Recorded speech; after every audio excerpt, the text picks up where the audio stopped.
Hello friends and family, எல்லோரும் எப்படி இருக்கீங்க? நிச்சயமாக எல்லாருமே நலமாக இருப்பீங்க நம்புகிறோம்.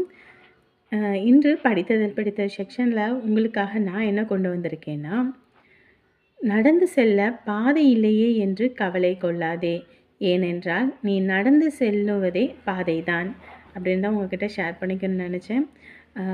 எல்லாருமே வந்துட்டு என்னென்னா, ஒரு விஷயம் பண்ணுறதுக்கு முன்னாடி வந்துட்டு 1000 தடவை யோசிக்கிறோம். இதில் போனால் எப்படி இருக்கும், இதில் போனால் எப்படி இருக்கும் அப்படின்னு. நீங்கள் முழு முயற்சியோடு ஒரு வழியில் நடந்து போனீங்கன்னா, வழியே இல்லைனாலும் பரவாயில்ல, வழியில் இருக்க முற்களை மட்டும் அகற்றிட்டு ஒரு பாதையில் நடந்து போனீங்கனாலே அதுவே பிற்காலத்தில் பாதி ஆகிடும். நம்மளே ஒரு சிலருக்கு வழிகாட்டியாகவும் அமைவோம். தலைவன் வந்து தன்னால் உருவாகிறது இல்லை, அவன் உருவாக்கின பாதையில் நம்ம போகிறதுனால தான் அவன் உருவாகிறான். ஸோ நம்ம என்றைக்கும் அடுத்தவங்களுக்கும் முன்னோடியாக இருக்கணும் அப்படின்றத உங்ககிட்ட நான் ஷேர் பண்ணிக்கணும்னு நினச்சேன். இப்போ வாங்க வீடியோக்குள்ளே போகலாம்.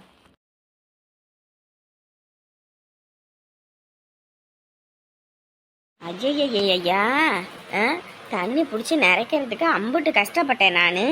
எப்படி தண்ணியை தொப்புன்னு எடுத்து ஊத்துறா பாரு. அடியே என்னடி பண்ணிக்கிட்டு இருக்கவ? பாத்ரூம்ல மொத்த தண்ணியை ஊற்றி முடிச்சு தள்ளிட்டு தான் இன்னைக்கு போவியா வெளியே? அப்புறம் குளிக்க வேண்டாமா? குளிக்கிறதுக்குன்னு என்ன, மொத்த தண்ணியை எடுத்து ஊற்றி முடிச்சுப்புட்டு அப்புறம் என்னைய போய் தண்ணி எடுன்னு என் உயிரை போட்டு எடுப்பேன். குளிக்காம உன்ன மாதிரி என்ன தொடச்சிக்கிட்டா வர முடியும்? நீ தான் உள்ள போனோடனே காக்கா குளியல் குளிச்சுக்கிட்டு வருவ, அந்த மாதிரி நம்ம குளிக்க முடியுமா? ஏண்டி தினந்தோறும் தாண்டி குளிக்கிறோம், ஒரு நாளா குளிக்கிறோம். தினந்தோறும் குளிக்கிறதுனால உடம்புல அவ்வளோ ஒன்றும் அழுக்கு இருக்காது. தேய்ச்சி ஊற்றுவாம்மா. கக்கூசுக்கு போனால் 1 மணி நேரம் இல்லாமல் வெளியே வர்றதில்லை. நாளைக்கு போகும்போது இதை பெச்சுட்டு தலைவணி சேர்த்து எடுத்துகிட்டு போயிரு. அப்போ தான் உள்ளே வச்சு தூங்கி எந்திரிச்சு வரத்துக்கு சரி. வயிறு வலின்னா கூட உள்ளே போக முடியாதம்மா. இதில் வேற போனையும் எடுத்துக்கிட்டு போய் கக்கூசில் உக்காந்துக்க வேண்டியது, படமெல்லாம் பார்க்கறது. என்ன கன்றாவியோ தெரியலப்போ. சும்மா நொய்யின்னு இருக்காத போங்கிட்டு. ஆமாம், நான் போயிட்டேன்னா அப்புறம் அவன் தண்ணி எடுத்து ஊற்றுறது. ஒரு அளவு தான் எதுக்குமே. என்னமோ பைப்பில் வர மாதிரி தான் எடுத்து ஊற்றிக்கிட்டு இருக்கேன். அவன் அந்த அடி பைப்பில் போட்டு அடித்து எடுக்கிறதுக்குள்ளே போதும் ஆகுது. என்னமோ வானத்தில் ஹெலிகாப்டர்லேருந்து கீழே வந்தவ மாதிரி தாயா. அநியாயம் பண்ணுறா.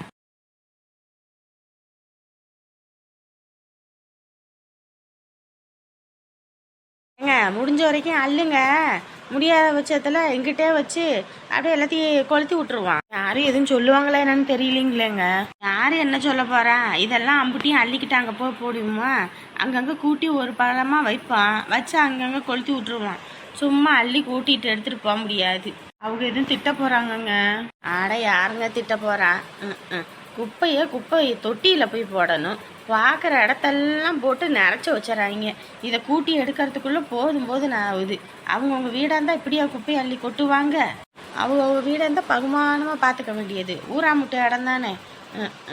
என்ன போ, எல்லாம் போய் ஜப்பானை பார்த்து கற்றுக்கணும். ஏங்க அங்கே சுத்தமாக இருக்குமா? ஏங்க அங்கே ஒவ்வொருத்தரும் அவங்க நாடை அவங்கவுங்க வீடாக நினச்சி அப்படி பத்திரமா பார்த்துக்கிறாங்க. ஒரு குப்பைனாலும் அவங்க அதை எடுத்து நீக்கிறாங்க. வேற ஒருத்தவங்க போட்டால் கூட அது அவங்க கூச்சம் பார்க்காம சாதாரண பொதுமக்கள் எடுத்து போட்டு போகிறாங்க. அந்த மாதிரி இருந்தால் தானே நம்ம நாடு சுத்தபத்தமாக இருக்கும், நோய் நொடியும் வராமல் இருக்கும். அதை யார் சொன்னால் கேட்க மாட்டாங்க. இப்படி போட வேண்டியது, அப்புறம் மழை வர வேண்டியது, தண்ணி தேங்க வேண்டியது, கொசு முட்டை போட வேண்டியது, கொசு பெருக வேண்டியது, கொசு கடிச்சிருச்சு காய்ச்சல் வந்துடுச்சின்னு ஆஸ்பத்திரியில் போய் கொட்ட வேண்டியது. நம்மளை சுத்தமாக வச்சுக்கிறது இல்லாமல் நம்மளை சுற்றி இருக்கிறதையும் சுத்தமாக வச்சுக்கிட்டா தானே எந்த நோயும் வராது. பரவாயில்லைங்க, உங்களுக்கு இவ்வளோ தெரியுது. எனக்கெல்லாம் ஒன்றுமே தெரியாது. எனக்கு மட்டும் என்னத்த தெரியும்? நமக்கு இந்த அதிகாரிங்க வராங்கல்ல, அவங்க அதை எதுன்னு சொல்லுவாங்க நமக்கு. அதை வச்சு நான் கற்றுக்கிட்டு அப்படியே 4 பிட்டு போடுறது தான். சரி இருங்க. கடை ஆரம்பித்ததும் போதும் உங்கள் 2 பேர்த்துக்கும் ஓய்வே இல்லை. வேலைக்குன்னு ஓடிக்கிட்டே இருக்கீங்க. இப்போ தான் உங்களுக்குன்னு ஓய்வு. கப்பு சுப்புன்னு 2 பேரும் சாப்பிட்டு விட்டு படுங்க, சரியா? இல்லத்த, இன்னைக்கு ஒரு நாளாவது செல்வியோட கொஞ்சம் நேரம் இருக்கணும். பாவம் செல்வி நினைச்சா அழுதுகிட்டே இருக்கும் போல இருக்குது. ஆமையா, அவ தான் நினச்சி வருத்தப்பட்டுக்கிட்டு இருக்கா. 2 பேரும் இருந்தால் சந்தோஷமா இருக்கும். இப்போ பேச கூட மாட்டிக்கிறாங்க, பேச கூட அவங்களுக்கு நேரம் இல்லை அப்படின்னு வருத்தப்படுறா. உழைக்கிறதே அவளுக்காக தான். என்ன பண்ணுறது, நேரம் சரியில்லாமல் கிடக்கு. விடுமா விடு, ஒரு நேரம் இல்லை ஒரு நேரம் கடவுள் நம்மளையும் கண் திறந்து பார்ப்பாரு. சாமி மேலே பாரத்தை போட்டு தான் ஓட வேண்டியதாக இருக்குது. சரி அத்தை, நான் போயிட்டு கறி எடுத்துட்டு வந்துடுறேன். கறியா? எதுக்கியா? அதான் ரசம் வச்சிருக்கேன், துவையல் அரைச்சிருக்கேன்ல. ஒரு நாள் தான் வீட்டில் இருக்கோம், தினமும் ஒரு மாதிரி சாப்பிட்ட மாதிரியே இல்லை நிறைவா. இன்னைக்கு தானே எல்லாருமே வீட்டில் இருக்கோம், போயிட்டு கறி எடுத்துட்டு வந்துடுறேன். இன்னைக்கு எல்லாம் காரசாரமாக ஆக்கி சாப்பிடுவோம். சரியா, போய் எடுத்துட்டு ஓடியா. தினந்தோறும் உங்களுக்கு தான் வேலை போங்கம்மா. நீங்கள் உட்காருங்க, இன்னைக்கு மொத்த வேலையும் நானே பார்த்துக்கிறேன். ஆமாம் ஆமாம், தினமும் கடையில் எல்லா வேலையும் இழுத்து போட்டு நீயே தான் பார்த்துக்கிட்டு கிடக்குற. இதில் வேற வீட்டு வேலையும் பார்க்குறியா? ஒரு நாள் லீவு, கம்முனி இருமா, நான் பார்த்துக்கிறேன். அங்கே வீட்டில் வேற ஒரு வார்த்தை கூட ஃபோன் பண்ணி அண்ணனுக்கும் அன்னைக்கும் பேசவும் இல்லை, அவங்க அப்பா அம்மாவுக்கும் பேசவே இல்லை. ச்சே, எங்கே நேரமே இல்லை. அவங்களாம் கூப்பிட்டுக்கிட்டே இருப்பாங்க, அப்புறம் நம்ம வேலையாக கிடக்கும்னு சொல்லிட்டு திருப்பி எடுக்க பேசவும் முடியல. இன்னைக்காவது ஃபோன் பண்ணி பேசணும். அத்தாடி, மருமக இங்கேயே வேலை பார்க்குது. ஐயோ, போன வாரம் அங்கே வேலை பார்த்துச்சுன்னு நான் இந்த வாரம் இந்த வழியில் கூட்டிக்கிட்டு வந்தேன். இங்கே பார்த்தா இந்த இடத்துல வேலை பார்க்குது. ஐயோ, இவன் எது பார்த்தானா இன்னைக்கு பெரும் பிரச்சனை ஆயிடுமே. அங்கே நிற்கிறது என்ன அமுதாவா? நிறுத்துங்க நிறுத்துங்கப்பா, நிறுத்துங்க. ஐயோ, பார்த்துட்டான் போலயே. அமுதா, இவரா? ஐயோ, இவர் என்ன பண்றாரு இங்கன்னு தெரியலையே. என்ன மாமா அதெல்லாம்? ஏம்மா, நீ அங்கே ட்ரிப்புன்னு நான் இந்த பக்கம் கூட்டிட்டு வந்தேம்மா. இந்த பக்கம் வேலை பார்க்குறேன்னு நீ சொல்லவே இல்லை. என்ன அமுதா, இங்கே என்ன பண்ணிக்கிட்டு இருக்கீங்க? அது இங்கே இங்கே இந்த வழியில் போய்கிட்டு இருந்தேன். வீட்டு வேலை பார்க்குறேன்ல, அதான் குப்பையெல்லாம் நிறைஞ்சு போயிருந்துச்சு, அதை எடுத்துகிட்டு வந்து கொட்டலான்னு தான். குப்பையை எடுத்துட்டு வந்து கொட்டலான்னு பார்க்குறீங்களா? இல்லை அங்கங்கே குப்பையை கூட்டி கூட்டி இதெல்லாம் பண்ணிட்டு இருக்காங்களே, அதை பண்ணிட்டு இருக்கீங்களா? ஐயோ, அப்படிலாம் ஒன்றும் இல்லைங்க. நான் எதுக்கு இந்த வேலை பார்க்க போகிறேன்? குப்பையை தான் எடுத்துகிட்டு வந்து போட்டேன். முதல்ல வீட்டுக்கு வாங்க. இன்னும் வேலை முடியல, வேலை முடியாமல் அனுப்ப மாட்டாங்க. வீட்டுக்கு வாங்கன்னு சொன்னேன். அந்த வாரேன், நீங்கள் முன்னாடி போங்க, நான் அந்த வாரேன். யாரு என்னன்னு வேற தெரியலையே. வண்டி எடுங்க நீங்க. ஐயோ, என்னடா இது, கோவமா முறைச்சிட்டு போறாரு. ஏங்க, யாருங்க அவங்க? யாரு? எதுக்கு உங்களை அப்படி சொல்லிட்டு போறாரு? அவர் தாங்க என்னோட வீட்டுக்காரரு. வீட்டுக்காரரா? ஏன் அவங்கக்கிட்ட நீங்கள் சொல்லலையா இங்கே தான் வேலை பார்க்குறேன்னு? இல்லைங்க, அவர்கிட்ட நான் சொல்லலை. எங்கேயுமே வேலை தேடி பார்த்தேங்க, வேலை எதுவும் கிடைக்கல. அதான் சரி, இந்த வேலைக்கு ஒரு நாளைக்கு 500 ரூபா சம்பளம், உடனே வேலை செஞ்சோன்னே கூலி தரேன்னு சொன்னாங்க. அதான் சரின்ட்டு நான் வீட்டில் சொல்லவும் இல்லை, ஒன்றும் இல்லை, வந்து சேர்ந்துக்கிட்டேன். அவர்கிட்ட வீட்டில் வேலை பார்க்குறேன்னு சொன்னேன்னா அதான் அவரு நான் இங்கே நிற்கவும் கோவப்பட்டுட்டு போகிறாரு. அட கடவுளே, என்னங்க நீங்கள் எப்படி இருக்கீங்க? 1000 தான் பிரச்சனை இருந்தாலும், 1000 தான் கஷ்டம் இருந்தாலும், நம்மளை கட்டிக்கிட்டவங்களுக்கு நம்ம உண்மையாக இருக்கணும். ஒரு சின்ன பொய் தான் நாளைக்கு பெரிய பிரிவில் போய் நிற்கும். இல்லைங்க, அவருக்கு கையில் அடிபட்டிருக்கு, காசு இல்லாமல் ரொம்ப சிரமப்படுறாரு. வாடகை வேற கட்டணும், ஹவுஸ் ஓனர் குடைச்சல் வேற. அதான் கிடைக்கிற வேலையை செய்வோன்ட்டு தான் நான் இங்கே வந்தேன். அதான் முறைச்சிட்டு போகிறாரு. ஏங்க, எந்த வேலையும் இங்கே குறைவான வேலையே கிடையாது. எல்லா வேலையிலையும் மதிப்பு மரியாதை அதிகமாக இருக்குது. அதை விட அதிகம் இந்த மாதிரி வேலை செய்கிறதுக்கு ஒரு மனசு வேணும். அப்படின்னும் போது இந்த தொழிலும் குறைவானது கிடையாது. நீங்கள் அவருக்கு சொல்லி புரிய வைங்க, சரிங்களா? சரிங்க. ஏங்க பயந்துக்கிட்டு இருக்கீங்க? சொல்கிற விதத்தில் சொன்னால் புரிஞ்சுக்க போகிறாங்க. இல்லைங்க, உங்கள்கிட்ட சொல்கிறதுக்கு என்னங்க, இவர் எனக்கு தரம் இல்லை, 2வது தரம். என்னை தங்கமாக தாங்கினாருங்க. தரத்தில் நான் பட்ட கஷ்டம் 2வது தரத்தில் எங்கேயுமே நான் கஷ்டப்படலைங்க. என்னை அவ்வளோ நல்லா பார்த்துக்கிட்டாருங்க. அப்படியாப்பட்ட மனுஷன் இன்னைக்கு என்ன இந்த வேலையில் இந்த கோலத்தில் பார்த்தாருன்னா என்ன சொல்ல போகிறாருன்னு தெரியலங்க. அப்படி இருக்கும்போது நீங்கள் எப்படி இருக்கணும்? எனக்கு ரொம்ப பயமாக இருக்குங்க. அட, பயப்படாதீங்க. பயந்தால வேலைக்கு ஆகுது. தைரியமாக பேசுங்க. அதுவும் இல்லாமல் உங்களை புரிஞ்சுக்கிட்டு தானே 2வதாக கல்யாணம் பண்ணியிருக்காரு. அப்படின் போது நீங்கள் பண்ண வேலையும் அவர் புரிஞ்சுப்பார். நான் சூப்பர்வைசர்கிட்ட சொல்கிறேன், நீங்கள் கிளம்புங்க. பயமாக இருக்குங்க. பயப்படாதீங்க, வாங்க, நான் கூட்டிகிட்டு போகிறேன். வேலை வேற கிடக்கே. அட, என்ன வேலை? அதான் எல்லாத்தையும் கூட்டியெல்லாம் ஒரே பக்கமாக வச்சு எரிச்சு விட்டாச்சுல்ல. இனி வேலையெல்லாம் ஒன்றும் பெருசாக இருக்காது, வாங்க. ஆத்தாடி ஆத்தா, குளிச்சுட்டியாடி ஒரு வழியா? குளிக்கிறா குளிக்கிறா குளிக்கிறா 10 குடம் தண்ணியாக இருந்தாலும் ஒரே மொட்டுக்கு குளிச்சு முடிச்சுட்டு வந்துடுவேன். அதுக்கப்புறம் தண்ணி இல்லை தள்ளிடுறேன்னு என் உயிரை போட்டு எடுப்பேன். தண்ணி இல்லைன்னா ஒரு 2 குடம் பிடிச்சி ஊற்றுவான் அப்படின்னு இருந்தால் பிரச்சனை இல்லை. அதையும் செய்யறதில்ல. சரி சரி, சும்மா கத்திக்கிட்டு இருக்காதம்மா. ஏம்மா அங்கே பாரும்மா, ஆம்புலன்ஸ் வருது. ஆம்புலன்ஸ் வருதா? அது என்னடி ஆம்புலன்ஸு? தா அங்கே பாரு, ஆம்புலன்ஸு. அட கன்றாவி கேட்டவளே, அது ஆம்புலன்ஸ்டி. ஆம்புலன்ஸா? அவன் ஏத்தானே போட்டிருக்கு, ஆவா போட்டிருக்கு, லூஸு. ஆமாண்டி, உன்ன மாதிரி லூஸை ஒன்று பெற்று வச்சிருக்கேன்ல, நான் லூஸு தான். என்னம்மா நம்ம வீட்டுக்கிட்ட வண்டியை நிறுத்துறாங்க? என்னம்மா இது? ஏண்டி, ஒரு வேளை உன்னைய இது தூக்கிட்டு போக வந்திருக்காங்களா? ஏன் நான் என்ன உடம்பு சரிமா படுத்த படுக்கையாவா கிடக்குறேன்? அப்புறம் என்னடி, அதுவும் நம்ம வீடு கூட்டி கிடக்கணும்ல எல்லாரும் நினச்சிருப்பாங்க. நம்ம வீட்டுக்கிட்ட வந்து நிற்கிது. ஆத்தாடி, இவ எதுக்குடி நம்ம வீட்டுக்கு வாரா? சாந்தாகா, நல்லா இருக்கீங்களா? இது உங்க பையன் வாசு தானே? ஆமா, அவனையத்தான். நல்லா இருக்கும். நீ தான் ஆம்புலன்ஸில் வந்ததா? நான் யாரோ எவரோன்னு நினச்சேன். நான் தான். அம்மா நல்லா இருக்கியா? நல்லா இருக்கேன். அது சரி, நீ என்ன இங்கே வந்திருக்க? என்ன சங்கதி? இவன் ஏன் இப்படி கட்டு போட்டு இப்படி அடிபட்டு கிடக்குறான்? எல்லாம் நான் செஞ்ச வேலைனாலதான். நீ செஞ்ச வேலையா? ஏன், என்னாச்சு? அக்கா,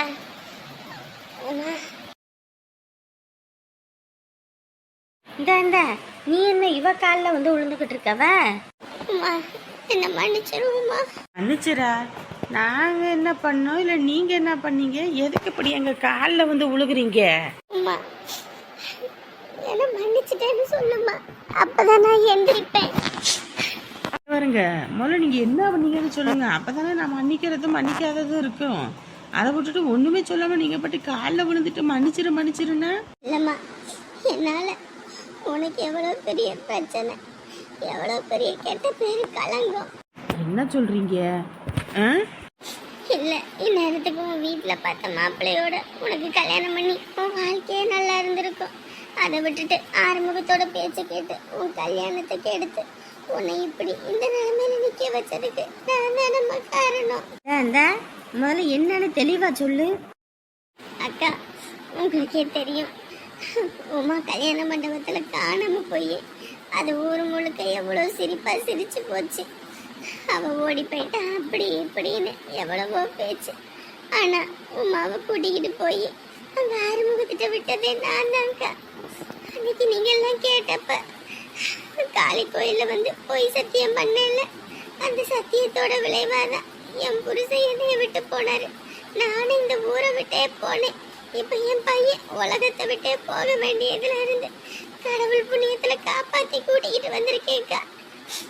நான் பண்ண பாவம் எங்க வந்து நின்றுருக்கேன்னு இப்பதான் எனக்கு புரியுது. அதான் உங்ககிட்ட எல்லாம் காலில் விழுந்து மன்னிப்பு கேட்டது. போகணும்னு ஆஸ்பத்திரியில இருந்து அப்படியே பையனை கூட்டிக்கிட்டு வந்தேன். பாவி, ஒன்னால என் மான மரியாதை போய் எல்லாமே போய் நான் எவ்வளவு கஷ்டப்பட்டு அசிங்கப்பட்டு அவமானப்பட்டு நின்னேன். இன்னைக்கு நல்லவ மாதிரி வேஷம் போட்டுக்கிட்டு என் காலில் வந்து விழுகிறியா? கொஞ்சம் கூட உனக்கெல்லாம் பூசல. உமா, நீ என்ன அடி உமா. ஆனா நான் அடிய வாங்கிக்கிறேன். திருப்பி ஒரு வார்த்தை கூட அடிக்க மாட்டேன். உன் ஆத்திரம் தீர அடி உமா. ஏற்கனவே கடவுள் என்னை நிறைய தண்டிச்சுட்டாருமா. உன் பங்குக்கு நீ அடி, நான் எதுவும் சொல்ல மாட்டேன். ஏண்டி, உனக்கு எம்பிட்டு நெஞ்சழுத்தம் இருந்துச்சுன்னா என் புள்ள வாழ்க்கையை அழிச்சிட்டு ஒன்றும் தெரியாதவ நல்லவ மாதிரி வந்து கோயிலில் சத்தியம் பண்ணிட்டு இப்போ உனக்கு குத்துது குடையுதுனோனையும் இங்கே வந்து எங்ககிட்ட மன்னிப்பு கேட்குறியா? இங்கே ஒரு தொலைச்சி கட்டி போடுவான்னு சொல்லிட்டேன். யாருக்கிட்டடி உங்கள் வேலையை காட்டுறீங்க நீங்கள்? ஒழுங்கா என் வீட்டில் பார்த்த மாப்பிள்ளையை கட்டிக்கிட்டு என் வாழ்க்கையே நல்லபடியாக ஒரு வாழ்க்கையை வாழ்ந்திருப்பேன். ஒன்னால என் மான மரியாதை போய் இன்னைக்கு நான் எங்க வந்து நிக்கிறேன் தெரியுமா? நிம்மதியத்து. இன்னைக்கு எல்லாம் நல்லவமாய் நடிக்கிறியாடி. உன்னை என்ன பண்ணுவேன்னு தெரியாது சொல்லிட்டேன். நான் பண்ணது தப்புதாம்மா. நான் பண்ணது மகா தப்பு. என்ன மன்னிக்க முடியாத அளவுக்கு பெரிய தப்பு நான் பண்ணிட்டேம்மா. மன்னிச்சு வாழ்க்கை பிச்சை கொடுங்கம்மா. என் பையன் பாவம்மா. இதுக்கு மேலே தண்டிச்சு எனக்கு ஒன்றும் பிரோஜனம் இல்லை. என் மன்னவர் என்னை விட்டு போய் என் பிள்ளைய என்னை விட்டு போற நிலைமையில நான் இங்க வந்து நிக்கிறேன். தயவு செஞ்சு மன்னிச்சிருங்க. உங்க ஆசை தீர அடிங்க. உங்க ஆசை தீர அடிச்சு என்ன வேணாலும் பண்ணுங்க. குத்தம் உள்ள நெஞ்சு குறுகுறுக்குன்னு சொல்லுவாங்க. தப்பு பண்ணும்போது கூட எனக்கு அந்த குற்றத்தோட உணர்வு இல்லை. தப்பே எதுவும் பண்ணாம நான் திரும்பி வாழும்போதுதான் நான் பண்ணினது எவ்வளவு பெரிய தண்டனை, எவ்வளவு பெரிய பாவம்னு புரியுது. அடிடி அவளை நல்லா அடி அடி நல்லா அடி. ஏண்டி உங்ககிட்ட தூரமும் பண்ணிட்டு இன்னைக்கு உனக்கு ஒரு கஷ்டம்னு எங்ககிட்ட காலில் வந்து விழுகிறியா? இங்க பாரு, அரசு அன்று கொள்வான்னு இப்ப புரியலடி. தெய்வம் நின்று கொன்னுச்சா? உனக்கு இன்னும் இருக்குடி, இன்னும் இருக்கு. என் குடும்பத்துல இன்னைக்கு நான் வடிக்கிற ஒவ்வொரு கண்ணீர் துளிக்கும் காரணமே நீ தாண்டி. நாங்க எல்லாத்தையும் இழந்து என்னைக்கு இப்படி வந்து நின்னோமோ அதே மாதிரி நீயும் பாரு, எல்லாத்தையும் இழந்து நடுத்தருவில் நிக்க போற பாருடி. இதுல வேற வந்துட்டா மன்னிப்பு கேட்டு. உன் மன்னிப்பு தூக்கிட்டு போய் குப்பையில போடுறி. எக்ஸ்கியூஸ் மீ, உள்ள வரலாமா? யா கமன். ஹாய். தனா வாங்க. என்ன பண்ணிட்டு இருக்கீங்க? ஒரு மெயில் ஒன்று வந்துச்சுங்க, அதான் அந்த கோடிங்லாம் ரெடி பண்ணணும்னாங்க, அதான் ரெடி பண்ணிட்டு இருக்கேன். ஓ அப்படியா? ஏன் என்னாச்சு? ரூம்லயே இருந்தது ஒரே போரிங்கா இருந்துச்சு. போரிங்கா இருந்தா ஃபோன் பார்க்க வேண்டியதானே, டிவி பார்க்க வேண்டியதானே? எவ்வளோ நேரம்னா அதையே பார்த்துட்டே இருக்கிறது ரொம்ப டென்ஷனா இருக்கு. அதான் சரி கொஞ்ச நேரம் உங்ககிட்ட பேசிட்டு போலான்னு வந்தேன். என்கிட்ட பேசிட்டு போறதுக்கா? என்கிட்ட பேசுறதுக்கு என்ன இருக்கு? இல்ல போரா இருந்துச்சு அதான். போரா இருந்துச்சு, சரி விடுங்க. எனக்கெல்லாம் இங்க பாருங்க, குளிக்கலான்னு சொல்லிட்டு இந்த ட்ரெஸ்ஸை இப்போதான் மாத்திட்டு இதெல்லாம் ரெடி பண்ணி போவோன்னு போனேன். உடனே மெயிலு, உடனே குளிக்க கூட இல்லாமல் உட்காந்து வேலை பார்த்துக்கிட்டு இருக்கேன். நீங்க போர் அடிக்குதுன்றீங்க. ரொம்ப நல்லா இருக்குது போங்க. இல்லைங்க, நான் இந்த ஒர்க்குக்கெலாம் புதுசு. வீட்டில் தூங்கிட்டு இருந்தேன்னா நேரம் போயிடும். அதான் சரி நீங்கள் வேலை பார்த்துட்டு இருக்கீங்கன்னு தான் உங்ககிட்டயே அப்படி இதெல்லாம் கற்றுக்கலான்னு தான் வந்தேன். அப்படியா? சரி வாங்க. ரொம்ப ஃபாஸ்ட்டாக வேலை பார்க்குறீங்க. ஏங்க இதுலயே ஒரு வருஷம் ஒர்க் பண்ணியிருக்கேன், எக்ஸ்பீரியன்ஸ் இருக்குல்ல. எக்ஸ்பீரியன்ஸ் எல்லாமே இருக்கு. நானும் ரொம்ப ஸ்லோவாக தாங்க வேலை பார்க்குறேன். எனக்கு ஃபாஸ்டெல்லாம் வர மாட்டேங்குது. நானும் ஃபஸ்ட்டு ஸ்லோவாக தாங்க இருந்தேன். போக போக நம்ம ஒர்க் பண்ண அந்த ஃபாஸ்ட் வந்துடும். எக்ஸ்பீரியன்ஸ் தான் மெயின். நான் வேணா பண்ணட்டுமா? நீங்கள் சொல்கிறீங்களா? இல்லைங்க, முதல்ல நான் இதை முடிச்சுட்டு மெயில் அனுப்பிடுறேன். அதுக்கப்புறம் உங்களுக்கு ஃப்ரீயாக வேறு ஏதாவது இருந்தால் நான் சொல்கிறேன். சரி. இதெல்லாம் தெரியும் தானே? அதெல்லாம் கொஞ்சம் கொஞ்சம் நல்லாவே தெரியும். சரி, அப்போ வேணா பண்ணுறீங்களா? ஓகே. ஓகே தானே? ஓகே தான், அப்படி தான் கரெக்டாக பண்ணுங்க. சரிங்க. முதல்ல என்னமோ என்கிட்ட எனக்கு இவ்வளோ ஃபாஸ்ட்டு வரல அப்படி இப்படி நீங்கள், ஆனால் நல்லா ஃபாஸ்ட்டாக தானே வேலை பார்க்குறீங்க. ஏதோ கொஞ்சம் கொஞ்சம் என்னால் முடிஞ்சதை அப்படியே பார்க்குறேன். ஓஹோ, இதுதான் தன்னடக்கமா? ஆமாம், நீங்கள் என்னோட சீனியர் அப்படின்போது கொஞ்சம் தன்னடக்கமாக தானே இருக்கணும். சூப்பர் சூப்பர், பண்ணுங்க. பரவாயில்ல, இந்த பொண்ணு படிப்பும் இருக்கு, அறிவும் இருக்கு, அழகும் இருக்கு. எல்லாத்துக்கும் எவ்வளோ மரியாதை கொடுத்து பேசுகிறா. நம்ம பொண்டாட்டியும் தான் இருக்கா. வாயை திறந்த கலீஜான வார்த்தை தான் வரும். அதுவா இதுவா, எவன் ஃபோன் பண்ணா அப்படி இப்படின்னு. இந்த மாதிரி ஒரு பொண்ணுக்கிட்ட உட்காந்து பேசினதை மட்டும் அவள் கண்ணால் பார்த்துருந்தா, ஆத்தடியாத்தா இன்னைக்கு இங்கே என்ன நடந்திருக்குன்னே தெரியாது. ஐயோ, நினச்சி கூட பார்க்க முடியல. இந்த தடவை ஏன் நீங்கள் ஊருக்கு போயிட்டு ஒரே தான் இருந்துக்கிட்டீங்க? ஏங்க அது எதுக்குங்க இப்போ, விடுங்க. இல்லை, தப்பாக இதை எடுத்துக்காதீங்க. சும்மா கேட்கணும்னு தோணுச்சு, அதான் கேட்டேன். வேற ஒன்றும் இல்லை.